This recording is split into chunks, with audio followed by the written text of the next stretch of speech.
દાહોદ તાલુકાના મોટી ખરજ ગામેથી દાહોદ એલસીબી પોલીસે એક પિકઅપ 4 વ્હીલર ગાડીમાંથી વિદેશી દારૂ કિંમત ₹4,98,720ના મુદ્દામાલ સાથે ગાડીના ચાલકની અટકાયત કરી પોલીસે કુલ ₹9,98,720નો મુદ્દામાલ કબજે કરી વધુ તપાસ હાથ ધરી હતી। પ્રાપ્ત વિગતો અનુસાર દાહોદ જિલ્લામાં પ્રોહિબિશનની પ્રવૃત્તિઓને અટકાવવા, જુગારની પ્રવૃત્તિઓને અટકાવવા, જુગારની પ્રવૃત્તિઓને અટકાવવા, નાસ્તા ફરતા આરોપીઓને ઝડપી પાડવા તેમજ અસામાજિક તત્વોને ઝડપી પાડવા માટે દાહોદ જિલ્લા પોલીસ વડાની સૂચના અને માર્ગદર્શન હેઠળ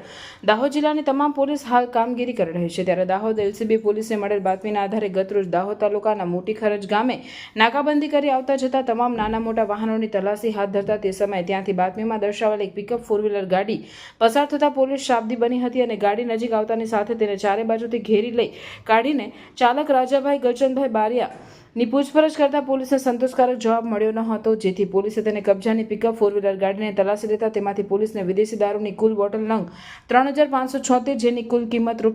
₹4,98,720ના પ્રોહિબિશન જથ્થા સાથે ગાડીની કિંમત મળી કુલ ₹9,98,720નો મુદ્દામાલ પોલીસે કબજે કરી આ સંબંધે દાહોદ એલસીબી પોલીસે દાહોદ તાલુકા પોલીસ મથકે ફરિયાદ નોંધાવતા પોલીસે પ્રોહિબિશનનો ગુનો નોંધી કાર્યવાહી હાથ ધરી છે।